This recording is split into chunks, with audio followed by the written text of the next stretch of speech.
vacío con el edificio que Dios nos ha dado, pero llenos de su Espíritu Santo. Esa es nuestra confianza, que aunque los edificios están vacíos, la iglesia se está llenando. El mundo quisiera vaciar las iglesias, indudablemente. Satanás quisiera vaciar las iglesias. Creo que indudablemente eso sería un intento del enemigo para que el nombre de Dios no sea glorificado, pero no puede vaciar nuestros corazones que están llenos de su Espíritu Santo. Y un corazón lleno del Espíritu de Dios, no importa dónde estemos, no importa si estamos en la casa o en la calle, en las plazas, en el bosque, en la selva, en los mares, donde quiera que estemos, en las azoteas, estamos glorificando el nombre del Señor. Así que Satanás sabe eso, pero de todos modos yo digo, da palos de ahogado. Las iglesias están vacías, pero no está vacío el mundo de la gloria del Señor. Los edificios cristianos, evangélicos, no tienen gente, pero el universo entero sigue lleno de la gloria del Señor. Amén. Muchas gracias, muchachos, a Alexis, Paulo, que Dios les bendiga. Y gracias también a todos mis hermanos que están ayudándonos en las transmisiones ahí en Radio Malac, en Malac TV, y que están aquí, hermanos. Yo quiero que sepan ustedes que aquí está un equipo de servidores. Son muchos, son varios, bueno, no muchos, no te imagines, más de 10, 12, los que están aquí en las cámaras, en los micrófonos, en los botones de sonido. Pero yo doy gracias a Dios y le pido a Dios que los mantenga sanos a estos siervos. Hoy, hermano, hemos convocado a la Iglesia de Cristo, que nos reunimos a través de Malac TV, que nos reunimos en la Iglesia Bíblica de Jesucristo, Monte del Señor, a que nos preparemos para celebrar la mesa del Señor. Así que te voy a pedir, si tú no has conseguido todavía un poco de pan, un poco de vino, se te olvidó, no te acordaste, tienes todavía unos minutitos mientras compartimos la palabra. No te distraigas mucho, pero bueno, si tienes que salir rápido ahí a una tienda o a conseguir un poco de vino o a conseguir un poco de pan leudado, recuerda que lo mejor es que sea pan leudado, porque así fue como lo hizo Jesucristo, con pan leudado. El pan sin levadura era para celebrar la Pascua, pero nosotros no celebramos la Pascua judía, celebramos una nueva Pascua, una nueva fiesta de liberación, porque la Pascua judía fue con un macho cabrío y tenían que hacerlo cada año, porque los machos cabríos, como dice Hebreos, no podían quitar el pecado, solamente hacían una referencia, era una petición a Dios para quitar el pecado, era un maquillaje.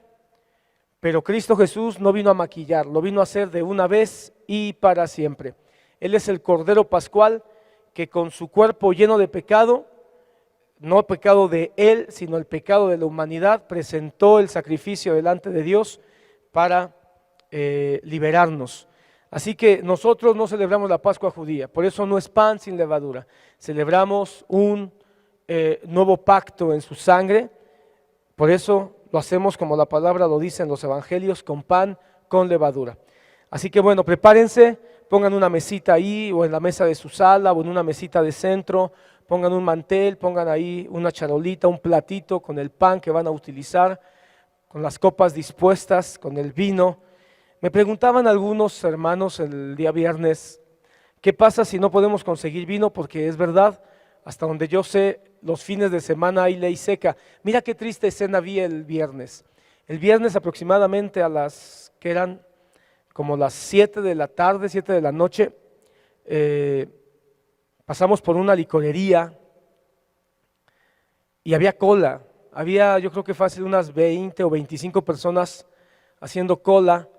Muchos de ellos, de estos servicios que ahorita pues han tenido mucha fuerza, dado que muchos están en casa, estos servicios de entrega en casa, y me sorprendió porque se supone que la ley seca los fines de semana aquí en la Ciudad de México son para pues tratar de evitar que haya mucho consumo de bebida alcohólica y esto provoque otro tipo de desmanes, otro tipo de situaciones de violencia o de alguna otra cosa por el estilo.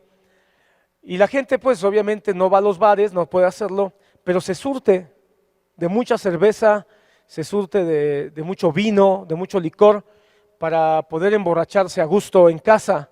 Eso es algo lamentable.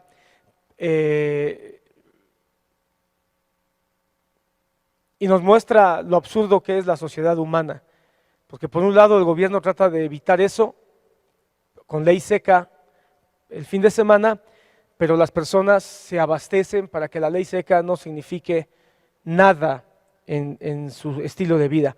Entonces, dado por eso es que algunos hermanos tal vez no se apercibieron y me preguntaban si pueden tomar la Santa Cena con jugo de uva. Yo estoy convencido, hermano, que la expresión bíblica se refiere a vino, un vino, una primera fermentación. De hecho, investigando un poquito más a detalle, no quiero meterme en una exégesis profunda de la palabra fruto de la vida en los evangelios, pero sí se refiere a una primera fermentación. No obstante, si no pudiste conseguir vino y tienes jugo de uva, hazlo con eso, hagámoslo con eso y pon fe en lo que estamos haciendo, porque al final, más que el rito, más que el dogma, más que la ceremonia, estamos hablando de un acto de intimidad con Dios. Entonces, si no pudiste conseguir vino y tienes jugo de uva, está bien, hagámoslo así, pero tenlo ya preparado para que no tengamos que distraernos más adelante. Bueno, yo quiero hablarte de un tema, hermano, que parece tema básico, que parece doctrina fundamental y lo es, y que a veces por pensarse que es una doctrina básica, no se comparte de manera constante en los púlpitos. Tal vez puede parecer hasta un tema teológico y no se comparte de manera constante en los púlpitos. Tal vez hasta a muchos les puede parecer de primer impacto como un tema que va a ser demasiado aburrido, porque estamos hechos a una iglesia, somos una iglesia, la iglesia del siglo XX, del siglo XXI, se ha convertido, no hablo en términos generales, pero hablo de manera popular, se ha convertido en una iglesia muy pragmática, una iglesia que busca aquello que funcione. Si funciona, entonces lo hago. Si me funciona, no debe ser tan malo. Si tengo resultados y mejor si es rápido, pues entonces debe ser adecuado. Estamos hechos a la ley del menor esfuerzo y desafortunadamente muchas personas van a las iglesias buscando que se les dé mensajes del menor esfuerzo posible, que no nos cueste trabajo ni pensar ni escuchar, ni llevarlo a la práctica. Entonces, cuando se mencionan o se dan mensajes con un poquito más de exigencia mental, un poquito más de exigencia intelectual o de exigencia espiritual, a veces pensamos que va a ser un tema aburrido o un tema impráctico, porque a veces también es eso, insisto, una iglesia pragmática que sea de rápida asimilación y que sea de rápido esfuerzo y que sea de rápida práctica, si es posible. Es muy parecido a la medicina alópata. Queremos que los pastores nos prediquen mensajes alópatas que nos sacien o nos satisfagan o nos curen los síntomas de manera rápida, sin que haya, a veces ni entendemos. Me da risa a veces los médicos, perdón por los médicos, ¿verdad? Pero que nos dicen, tómese esta pastilla y nos dan el nombre más raro que se les pueda ocurrir, ¿verdad? Y entonces uno no entiende ni media jota de lo que esa palabra significa, pero creemos que si nos va a aliviar rápido. ¿En cuánto nos vamos a sentir bien, doctor? No se preocupe usted, en media hora ya va a sentirse bien. Entonces está bien. Pero si algún médico nos dice, tómese un tratamiento que se va a tardar unos 15 días, unos 20 días en ver resultados, la pensamos, ¿verdad? Porque nos va a exigir un poquito más de esfuerzo. El tema de hoy está como que en ese canal. Y seguramente muchos cuando escuchen el tema, el título que tiene, que es un título muy sencillo, muy simple y muy conocido, seguramente muchos van a querer apagar su señal de internet y mejor dice hacer otras cosas, porque además, a veces damos por sentado cosas y pensamos que ya lo sabemos. Así que estoy seguro que muchos van a decir, ese tema es muy sencillo, ese tema es muy conocido, ese tema es muy básico. El tema de hoy es la importante doctrina de la Trinidad. Si tú le quieres poner un tema al día de hoy, la importante doctrina de la Trinidad. Y vamos a celebrar Santa Cena, así que tengo que conectar este tema de la Trinidad con la celebración de la mesa del Señor. Que Dios nos ayude, que su Espíritu Santo nos ayude para poder hacer esa conexión al final. Quiero advertirles, amados hermanos que nos miran, que nos escuchan, que la primera parte del tema necesito pasearme por muchos textos bíblicos. Es indispensable, porque bueno, si nosotros somos una iglesia bíblica, tenemos que usar la Biblia. Si nosotros somos una iglesia bíblica de Jesucristo, tenemos que darle relevancia a Jesucristo. Así que hermano, perdóneme usted, más le convendría tener la Biblia a la mano, tenerla sobre sus piernas, no se recueste en su sofá. El día de ayer tuvimos un seminario virtual, ¿cómo le llamamos? Retiro virtual. Hubo 4 mensajes, el primer mensaje precisamente fue de la Santa Cena y los otros mensajes fueron de gran bendición. El último, hermano, espero que lo hayas podido ver, el último mensaje fue una cosa deliciosa.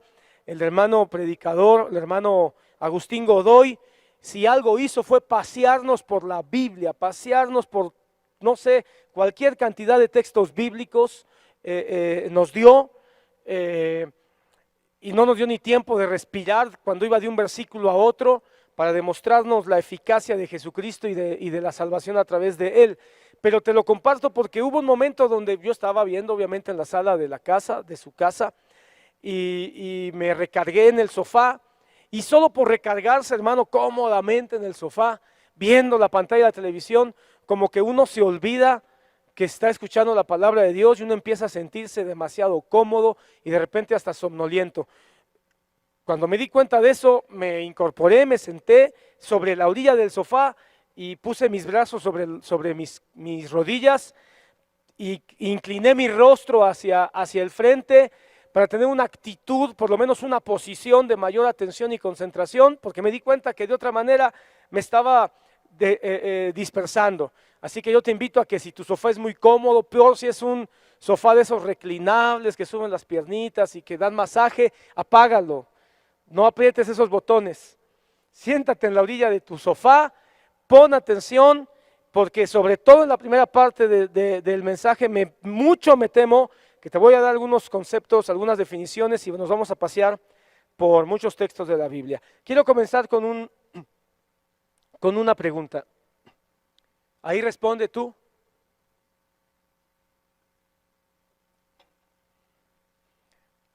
Perdón, ¿me ayudas, hijo?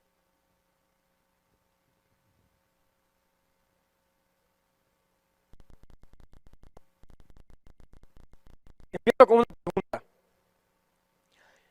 La Iglesia de Cristo, ¿somos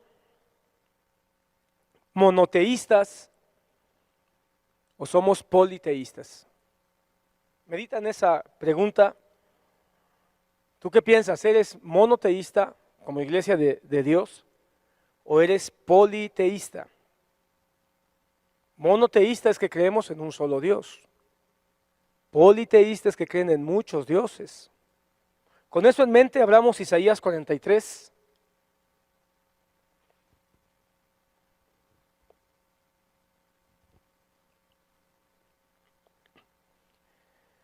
Isaías 43, versículo 10, vamos a usar ese pasaje como base y de ahí nos arrancamos con toda la disertación del día de hoy. Isaías 43, tú sabes que Isaías es conocido como el profeta del Mesías, es el que más abunda en pasajes o en palabras en relación al Cristo que vendría. Y también es el profeta más grande en el sentido de que es el que tiene más extensión y sabemos más de lo que Dios le dio a él.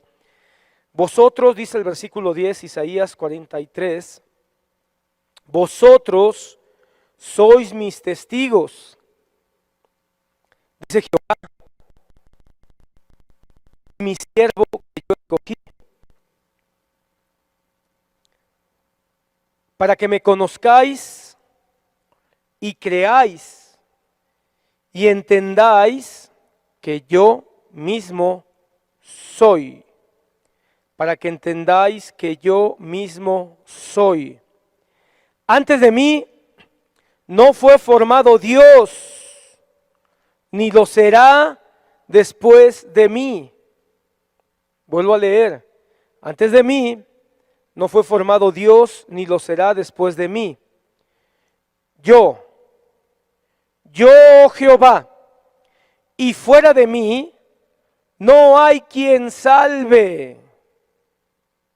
Yo anuncié y salvé, e hice oír, y no hubo entre vosotros Dios ajeno. Vosotros pues sois mis testigos, dice Jehová, yo soy Dios. Aún antes que hubiera día, yo era, y no hay quien de mi mano libre. Lo que hago yo, ¿quién lo estorbará? Así dice Jehová, Redentor vuestro, el Santo de Israel. Por vosotros envié a Babilonia e hice descender como fugitivos a todos ellos, aun a los caldeos en las naves de que se gloriaban. Versículo 15. Yo Jehová, Santo vuestro, Creador de Israel, vuestro Rey. Ok, vamos a parar ahí, hermano. Vamos a regresar, vamos a regresar más tarde a este pasaje, pero yo quiero que notes que de entrada hay una declaración muy clara. Antes de mí no hay Dios. ¿Qué había antes de Dios, hermano? Eso es una declaración un poco extraña, porque de alguna manera tenemos que entender, ahorita vamos a mirar todos los textos, que Dios es eterno, gracias. Que Dios es eterno y en algún momento solo existió Dios. Solo estuvo Dios en una complacencia de sí mismo. En un momento donde solo por decirlo de una manera, estuvo en soledad. Porque en algún momento inició todo, arrancó todo. Stephen Hopkins fue el que más promovió la teoría del Big Bang, que ahora todo el mundo promueve como el origen del universo. Una gran explosión, en un momento no había nada y de la nada hubo una gran explosión y de esa explosión se creó todo. Pero ¿quién disparó el Big Bang? Si el Big Bang es una gran explosión, ¿quién lo disparó? ¿O qué lo disparó? Si el Big Bang es una gran explosión, ¿quién prendió la mecha para esa gran explosión? ¿Y qué explosión tan rara? Porque normalmente todo lo que explota termina en caos. Pero esta fue una gran explosión que terminó en un gran orden. Entonces, no fue una explosión como tal. El principio de Dios, el principio de la creación efectivamente fue una manifestación grandiosa, portentosa, poderosísima de energía, pero no para generar caos, sino para generar un gran orden cósmico. Y eventualmente en ese gran orden cósmico, un gran orden en la Vía Láctea, un gran orden en la Tierra y después un gran orden en todo lo que existe en la Tierra. Entonces, un gran diseñador haciendo un gran universo. Y este pasaje de alguna manera nos lo dice, antes de mí no hubo nada. De entrada ya Isaías nos dice que hay un solo Dios, creador de todas las cosas y que antes de Él no hay otro Dios. Creemos en el Dios de la Biblia, creemos en el Dios creador, creemos en el Dios que estuvo, que existió, que es y que ha sido desde antes de que todas las cosas subsistieran. Escucha esto, hermano amado. La única descripción de Dios con estas características preexistentes, habitando en soledad, antes de que cualquier otra cosa fuera, creador de todo lo visible y de todo lo invisible, como dice Pablo, solo está en la Biblia. No hay ningún otro libro ni ninguna otra religión que hable de un Dios preexistente ni existente en sí mismo. Eso nos debe ya de llenar de gratitud y de orgullo, porque esto hace al Dios que nosotros tenemos, como la propia Biblia lo establece, un Dios distinto. Por eso Isaías es muy claro acá y dice, antes de mí no fue formado ningún Dios. Lo que está diciendo es, todos los dioses o todo aquello que se le llama Dios fue creado después de que el hombre fue establecido en la tierra. Pero no hay ninguna religión en el mundo que hable de un Dios preexistente desde la eternidad. Pero este tema nos va a llevar a navegar en muchos mares muy difíciles, hermano, en mares muy profundos. Y no quisiera yo tomarme mucho tiempo, porque sería complicado. Hablar de la Trinidad, hermano, yo creo que el tema de la Trinidad, hablar de Dios, de la manifestación de Dios y hablar de la Trinidad, es un tema que ha sido de los grandes conflictos de toda la historia de la iglesia y de la humanidad, porque es meter la calabaza tan pequeña del cerebro humano en la grandeza del pensamiento de Dios. Y eso de entrada ya es un imposible. Aquel que quiere entender la Trinidad, o que pretenda entender a Dios, o que diga que puede entender a Dios, o que diga que puede entender la Trinidad, de entrada ya está negando la existencia de Dios. Porque si hay uno solo que diga, yo sí entiendo la Trinidad, o yo sí entiendo a Dios, o yo sí entiendo cómo es la manifestación del Padre, el Hijo y el Espíritu Santo, lo que está diciendo es, yo no creo en Dios. Porque nadie puede entender a plenitud algo que es exclusivo de la naturaleza de Dios. Así que, hermano, descansa. De una vez te lo digo al principio del mensaje. El mensaje de hoy no lo vas a entender. Yo creo que hay muchos mensajes que Dios nos permite clarificar, pero el mensaje de hoy no te va a quedar claro. No lo vas a poder aterrizar. Si pudiéramos aterrizar el entendimiento de quién es Dios y la Trinidad, porque van de la mano, entonces Dios dejaría de ser Dios. Porque el Dios que tenemos, si se puede entender, ya no es Dios. Si el Dios que tenemos lo pudiéramos comprender, ya no es Dios, sería hombre. Si ni siquiera las cosas de los hombres podemos entender. Si a tu esposa no la puedes comprender, ¿quieres comprender a Dios? Si a tu esposa de carne y hueso, que respira, que habla, te duermes con ella, todos los días haces cosas con ella y todos los días te quejas que no la entiendes. Y a tu señor marido no lo soportas porque dices, qué hombre tan raro me tocó. Y te desgastas toda la vida tratando de entender a esa personita que vive contigo, a tus hijos. No logras asimilar de repente por qué un hijo es de una forma y el otro es de otra manera, si a los dos los educaste tú. O no es esa la queja de algunos padres, pero si los eduqué a los dos igual, les di lo mismo, la misma educación, les di de comer todo igual.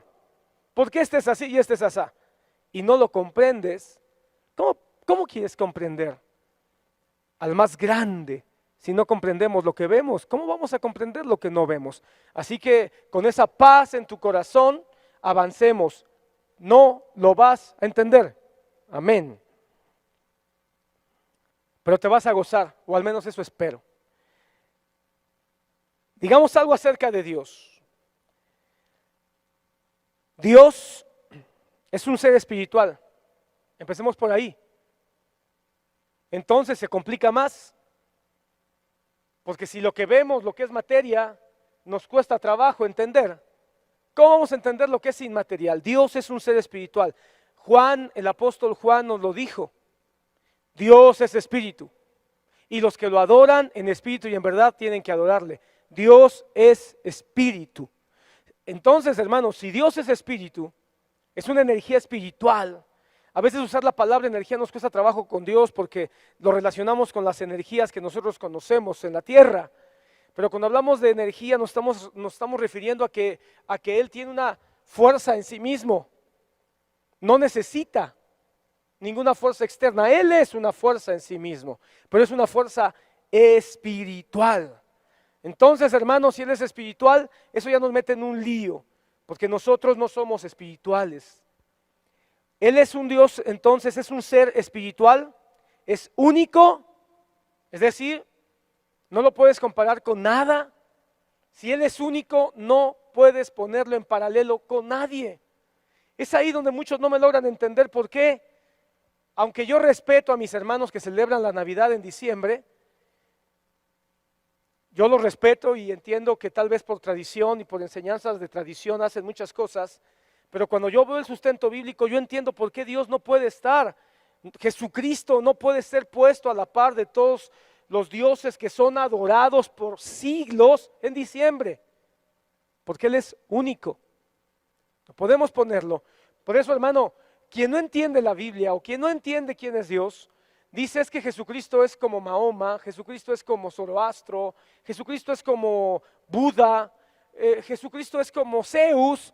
Por favor, no han entendido. Cuando hablamos de algo único, quiere decir que no hay nada ni nadie a la par. Y también es un Dios simple. Entonces Dios es un espíritu, Él es único y Él es simple. Cuando hablo de simple, entiende la palabra, porque a veces la palabra simpleza le hemos dado una connotación baja. Cuando hablo de simple, me estoy refiriendo que Él es sin contaminación. Él es puro, vive en un estado puro. Pensemos, hermano, cuando hablamos de agua simple, no estamos diciendo que el agua simple sea mala o que sea más baja o que sea de menos calidad, al contrario, el agua simple la mayoría de las veces tenemos que entenderla como lo mejor que existe. El agua simple, es decir, sin nada añadido, sin nada que le añada porque está bien así. Tampoco le falta nada, tiene todo lo que se necesita.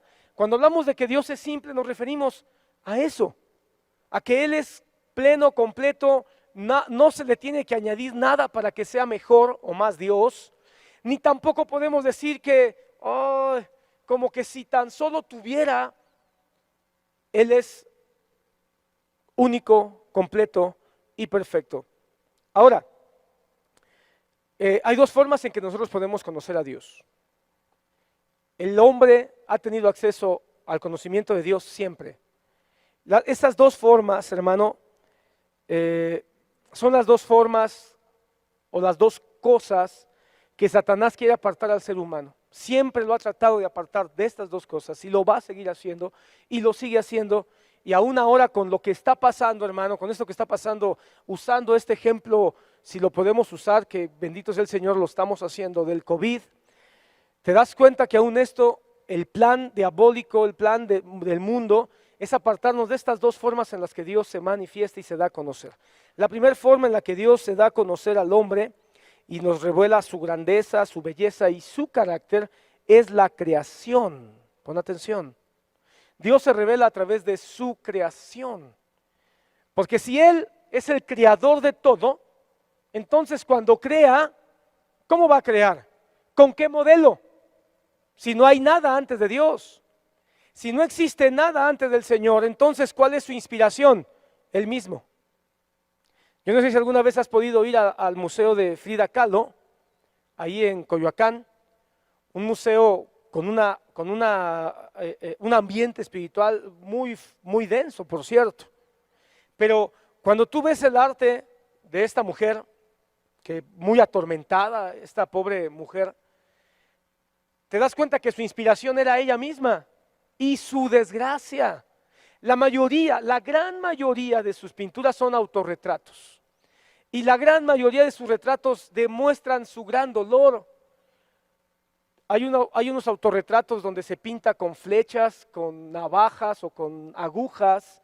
Hay otras donde se pinta con unos corsés apretadísimos de metal, porque ella tenía que usar por sus problemas de columna. Hay otros donde se pinta con corazones expuestos, abiertos. Entonces vemos que la inspiración del artista muchas veces es el propio artista, su propio corazón, su propia condición. ¿Cuál era la inspiración de Dios? Otros artistas se inspiran en los paisajes, se inspiran en otras cosas, pero ¿cuál era la inspiración de Dios? Él mismo. Así que cuando Él crea todo lo que nosotros vemos, lo hizo en base a su propio ser. Por eso la creación entera es portentosa, es bellísima, es sorprendente, nos deja con la boca abierta, hermano. Cada vez que el hombre descubre algo nuevo, queda pasmado. Porque de alguna manera toda la creación refleja la belleza, el poder, pero también refleja otra cosa, el carácter de Dios. Pon atención con esto, el carácter de Dios. Ya hablamos del carácter de Dios, 2 semanas hablamos de su carácter que nos fue modelado o nos fue reflejado a través de su ley moral.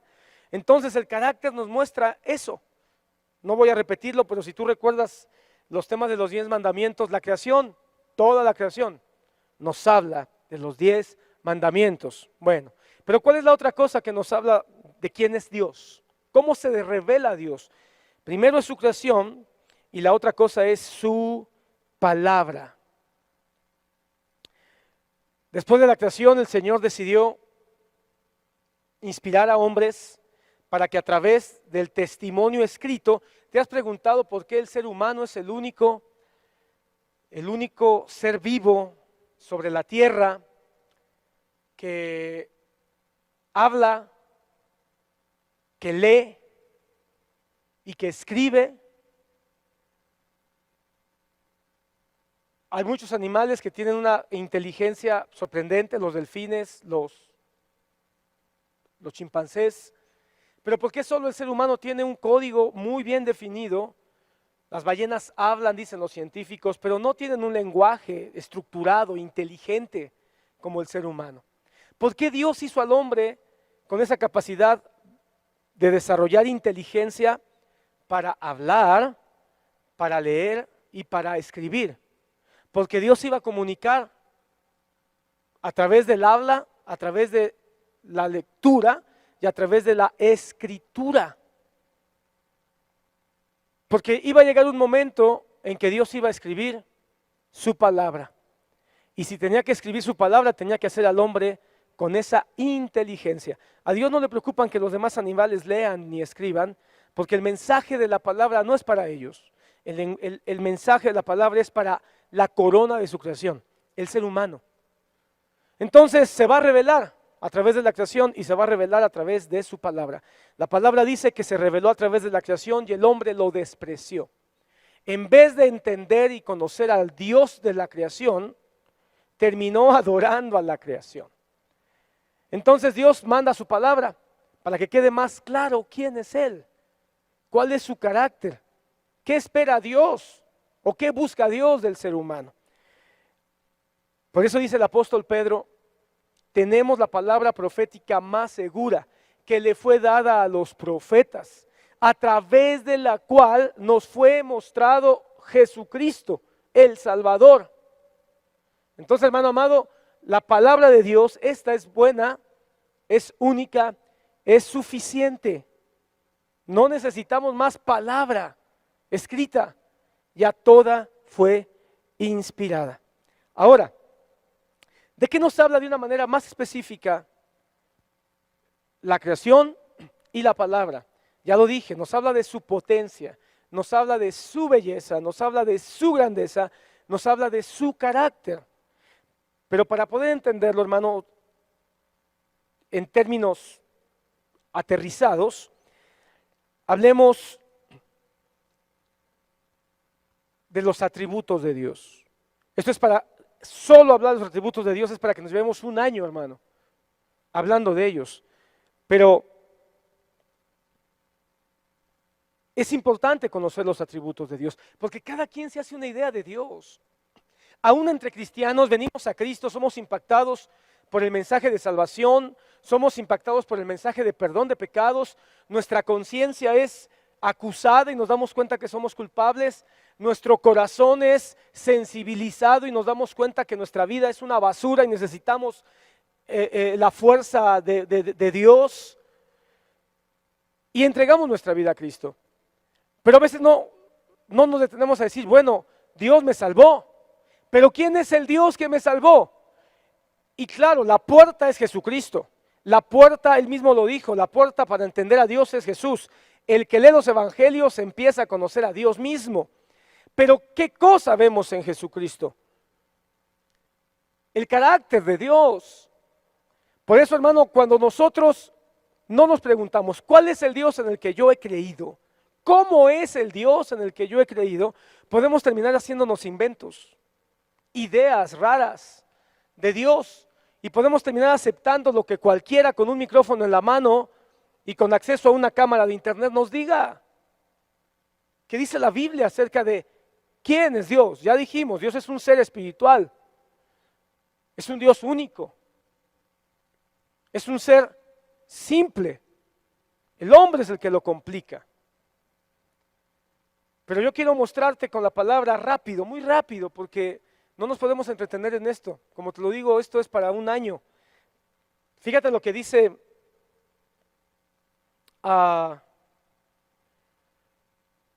el credo de Londres de 1689.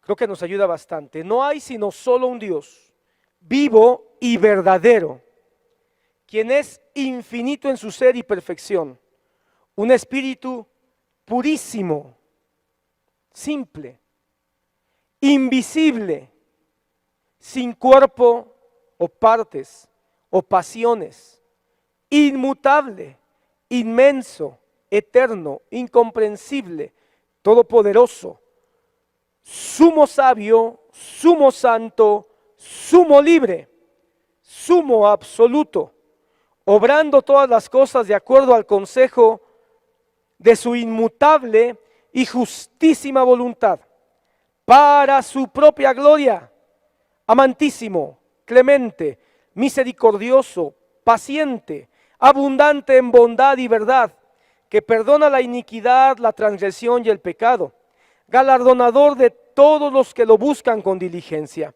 pero justísimo y terrible en sus juicios, que aborrece todo pecado y que de ninguna manera absolverá al culpable, de ninguna manera absolverá al culpable. Perdón que insista ahí, pero hermano, se nos ha vendido una idea de un Dios, y perdón por esto, pero incluso desde la iglesia pragmática de la que te hablaba, la iglesia posmodernista de hoy, un Dios que es toda bondad, toda misericordia y que por tanto va a perdonarnos a todos. ¿Dios está obligado a perdonarnos a todos? Definitivamente no, pero hay que entenderlo desde su carácter, hay que entenderlo desde su diseño, desde su naturaleza. ¿Tú crees, amado amigo, que un violador, que un asesino, ¿cómo se dice?, en serie? ¿Tú crees que los que planearon el holocausto y llevaron a la muerte a más de 6 millones solo de judíos, sin mencionar todos los demás de la guerra, solo de judíos, de una manera planificada? Porque no los mataron por la guerra, los mataron de una manera planificada, sistemática, y que terminaban riéndose cada vez que mataban a un judío. ¿Qué piensas tú? ¿Merecen estar libres por la calle?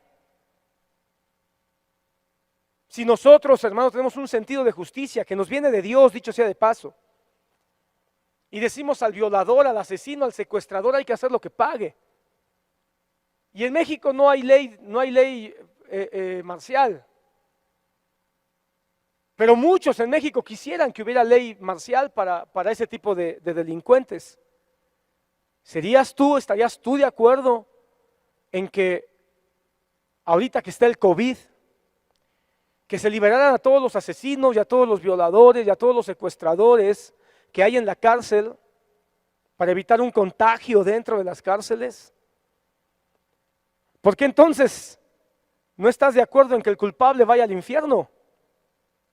Es que ¿por qué Dios va a mandar a todos al infierno? Dios va a mandar al culpable, porque Él es justo. Es que ¿qué Dios tan malo? No, no, no, Dios es bueno, pero es justo. Y precisamente porque es bondadoso, cuando uno tiene un juez que manda a la cárcel al asesino y al violador, decimos, es un juez bueno, porque compensó al ofendido. Y si un juez suelta a un violador o a un asesino, decimos, ¿qué juez tan malo? Están llenas las noticias de jueces corruptos que soltaron narcotraficantes. ¿Y qué dice la gente? El sistema mexicano tiene un sistema malo, perverso y corrupto, porque los jueces sueltan a los delincuentes. Bueno, si así pensamos de los jueces humanos, ¿por qué con Dios no podemos entender que si Él le da el pago al pecador por sus pecados y sus maldades y le da el pago? ¿Y cuál es el pago del pecado? Muerte. Entonces es un Dios bueno. Es un Dios bueno, porque está dando el pago a la ofensa. Eso ya lo explicamos. Pero fíjate, dame una oportunidad, porque vas a entender la belleza, la grandeza de la Trinidad en este contexto del Dios justo que no, como dice, que no tendrá por inocente al culpable. Bueno, hablando de los atributos, solo haciendo un resumen, entonces tenemos algunos atributos de Dios, tal vez podemos encontrar muchos, pero te voy a mencionar solo en 2 listas. Esto, hermano, lo quiero hacer solo para que tengamos un contexto de a dónde vamos. No te quiero cansar con tantas cosas, pero a veces lo necesitamos. Atributos incomunicables, si estás tomando nota, anota eso. Atributos incomunicables, es decir, son atributos que son parte de la naturaleza de Dios, son parte de su esencia divina, pero no los podemos palpar, pero están ahí. Los podemos conocer, pero no son palpables a nosotros. ¿Como cuáles? Además de los que ya leímos en esta definición. Mira, Dios tiene el atributo de la aceidad. Esa es una palabra rara. ¿Qué significa que Dios tiene aceidad? Significa de manera sencilla que Él es autoexistente. Es decir, no necesita ningún factor para que exista. Él es, punto. Él es inmutable, quiere decir que no cambia. Dios siempre será Dios. Nosotros, hermano, el tiempo hace que nos hagamos más viejos, más canosos, más arrugados. Cambiamos. Las enfermedades hacen que nos hagamos más frágiles, más delicados. Cambiamos. Los traumas de la vida hacen que nuestro carácter se llene de miedo, de inseguridad, de vergüenza. Cambiamos, pero Dios no cambia. Dios es inmutable. Dios es infinito, no tiene fin, hermano. Si Dios no tiene principio, no tiene fin. Él es eterno, el tiempo no lo afecta, no tiene problema. Él siempre es. Él es inmenso. Ese es otro atributo. Él es inmenso. Es decir, nunca se va a poder medir. No hay un límite para sus dimensiones. Él es simple. La simplicidad es un atributo de Dios. Como ya lo expliqué hace rato, no le hace falta nada, no hay que agregarle nada. Él es simple. Simple no significa pequeño, ni tampoco significa sencillo. Él es simple. Omnipotencia, Él es omnipotente, tiene todo poder. No hay fuerza que lo resista ni lo contenga. Omnipresencia, Dios está presente. Hermano, como dijo San Agustín, la grandeza del Dios que yo tengo es que el Dios que tengo lo llena todo, pero al mismo tiempo todo está contenido en Él. Él es omnipresente, todo lo llena, todo lo contiene. Él es omnisciente, toda la ciencia está contenida en Dios. Todo el conocimiento pasado, presente, futuro está en Él. No hay conocimiento ajeno al Dios de la Biblia. Omnibenevolencia, es decir, Él es benévolo. Él siempre es bueno. Y aun aquello que parece para nuestro juicio algo que es malo para la comodidad humana, es malo para el bienestar del hombre, es malo para la soberbia, para la arrogancia humana. Pero Dios es siempre bueno. Él es Señor, hermano, el señorío de Dios es un atributo. No estamos hablando del señorío como un título, estamos hablando de Señor como una posición. Recuerda, la palabra Señor viene de un significado que significa el que está en el primer lugar. Cuando hablamos de señorío, en el griego la palabra es kurios, y la palabra kurios significa el que está en lo primero. Entonces, cuando hablamos de que un atributo de Dios es su señorío, lo que estamos diciendo es que Él es el primero en lugar, el primero en posición y el primero en jerarquía. Y este atributo es uno de los que vimos en Isaías. Yo soy Señor, yo soy Jehová, Señor. Es decir, no está diciendo que Él es Señor como un título de nobleza, como decir que Él es un príncipe, o Él es un duque, o Él es una persona respetable. No, no, no. Estamos hablando que Él es el que está en la cumbre, en lugar, en posición y en jerarquía. Ok. Ahora, hay otros atributos que sí son comunicables a nosotros. Estos atributos son incomunicables, son parte de Él y nosotros no los podemos recibir, solo los podemos conocer. Pero hay otros que sí el Señor permite que conozcamos, atributos comunicables, para el que está tomando notas. Todo conocimiento. Hermano, hay conocimiento que Dios nos da, su palabra nos da conocimiento, entonces accedemos a un atributo de Dios a través de su palabra y a través de la creación. ¿Qué sería de la ciencia si no hubiera creación? El hombre se jacta de la ciencia, se jacta del conocimiento que ha logrado por siglos y siglos y siglos y ahora estamos en una espiral aceleradísima de conocimiento. Pero ¿qué sería del hombre si no hubiera creación? Si el hombre hubiera sido puesto así en la nada, en un espacio vacío, el hombre, hermano, sería como una bacteria. Pero ¿por qué el hombre ha crecido tanto en conocimiento? Porque le ha sido compartido un atributo de Dios llamado ciencia. Y ahora el hombre de la ciencia de Dios o de la creación de Dios adquiere conocimiento. No hay conocimiento que no venga de un conocimiento previo. Y el conocimiento previo de todo el conocimiento humano llega es del previo conocimiento de lo que Dios quiere compartir con nosotros. Espero que se esté entendiendo eso. Todas las ramas de la ciencia, biología, geografía, física cuántica, química, no sé, astrofísica, ingeniería, todas las ramas del conocimiento, matemáticas, provienen de un conocimiento previo que está ahí en la creación. Bondad. La bondad es otro atributo de Dios que comparte con el hombre. El hombre es bondadoso. ¿Cómo te explicas que aún hay personas malas porque a veces nosotros catalogamos malos y buenos? El malo es el que hace delitos legales y el que no comete delitos legales es bueno. Por favor, jóvenes, no se confundan. La juventud de hoy está loca porque piensan que lo que es legal, eso está bien. ¿Por qué? Porque lo dice ¿cuál ley? ¿Cuál ley? Es que si las leyes de México dicen que fumar marihuana es legal, pues entonces sí puedo. ¿Qué tiene de malo si la ley de México dice que puedo fumar marihuana?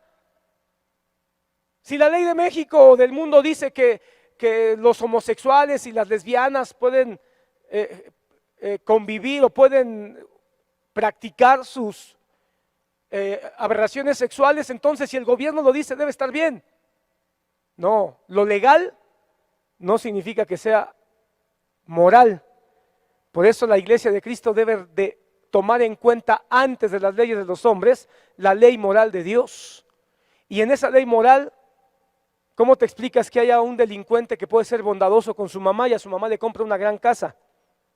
Que puede ser bondadoso con sus ciudadanos, con sus vecinos, y tiene a su pueblo, al pueblo donde nació el delincuente, lo tiene bien atendido. Y entonces todo el pueblo dice del narcotraficante: ay, es que es tan bueno.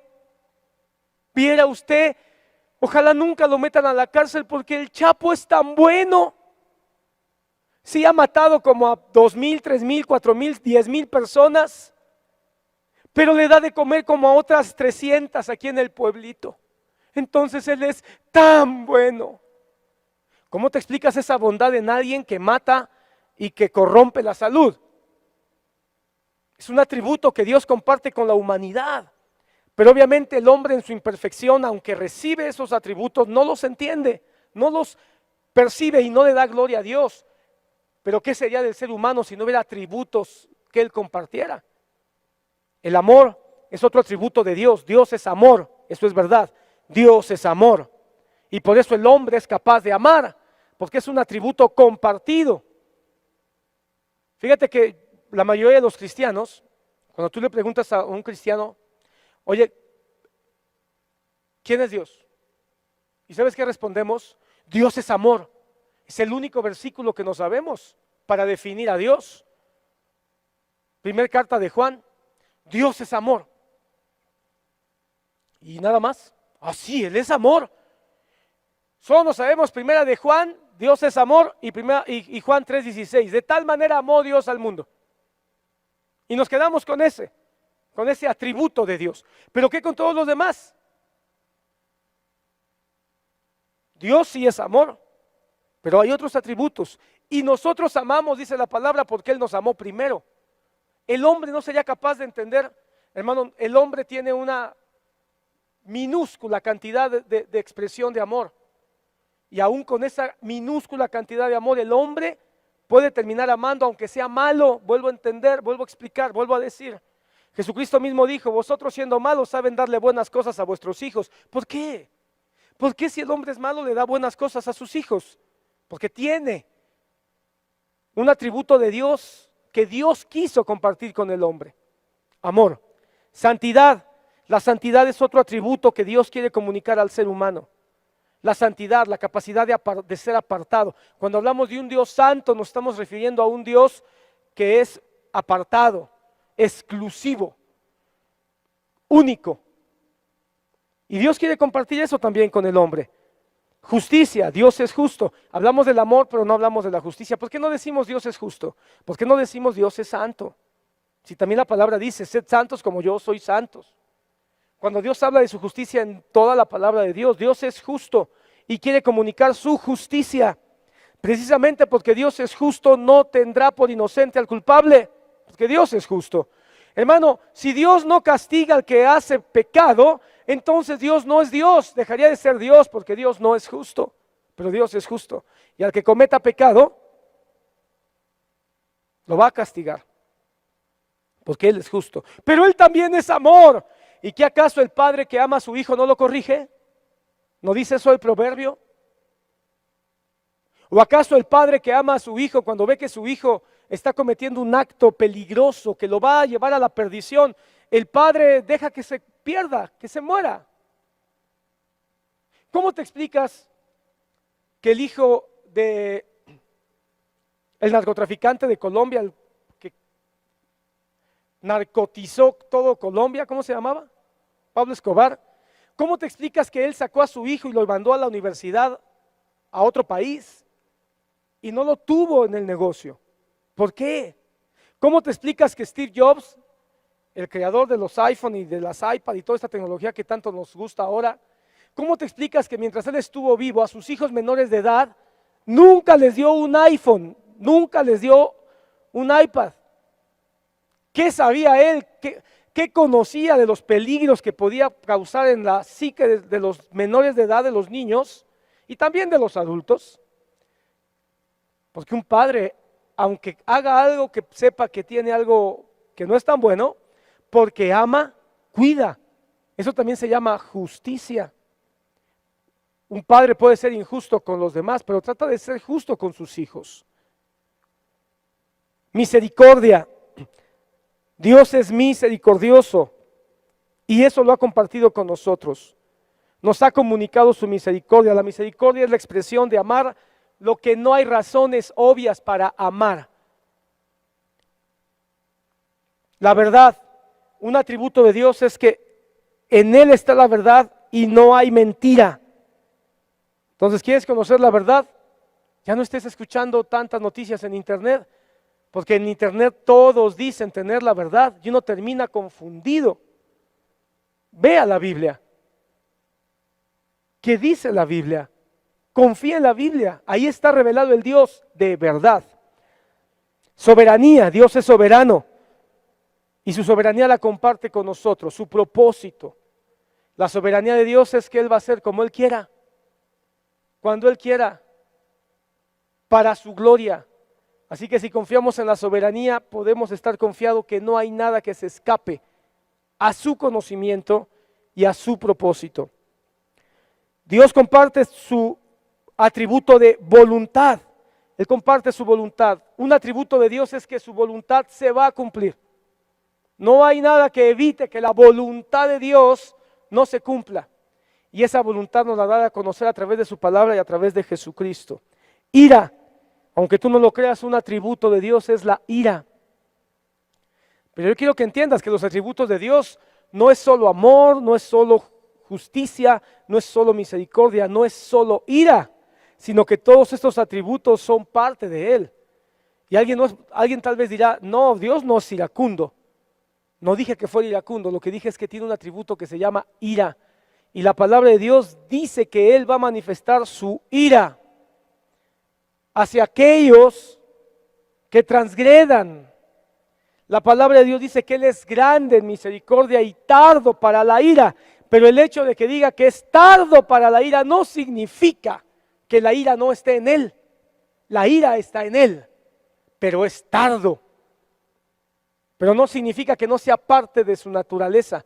La diferencia, hermano, es que a la naturaleza, la estructura pecaminosa del ser humano hace que nosotros nos llenemos de ira y en vez de llevar nuestra ira al señorío de Cristo para que el Señor ponga en equilibrio esa ira y esa ira se manifieste de una manera positiva, se termina convirtiendo en un pecado y en vez de convertirse en disciplina, se convierte en violencia. Cuando un hijo hace algo que a nosotros como padres sabemos que no está bien, nosotros nos llenamos de ira.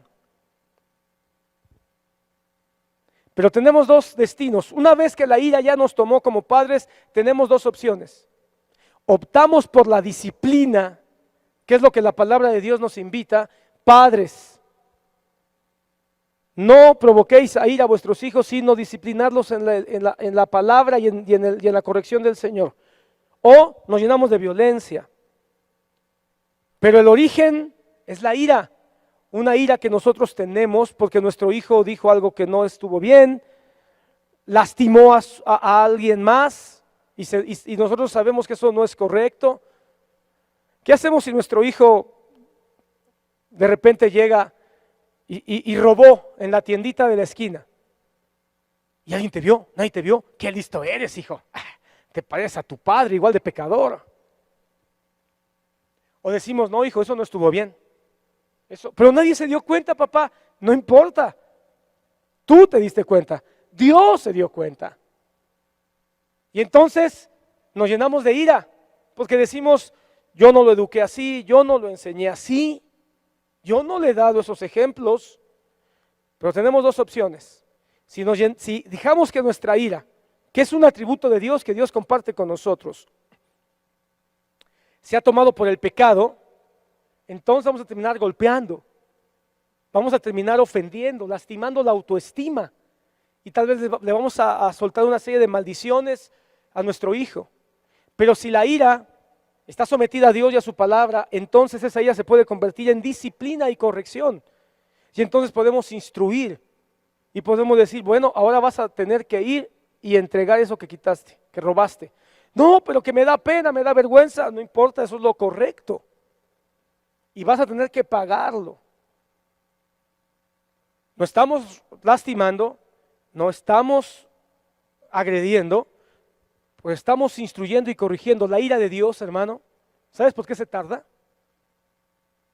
Porque nos quiere corregir, porque nos quiere instruir, porque nos quiere disciplinar. Pero eso no significa que Él no tenga un atributo que se llama ira.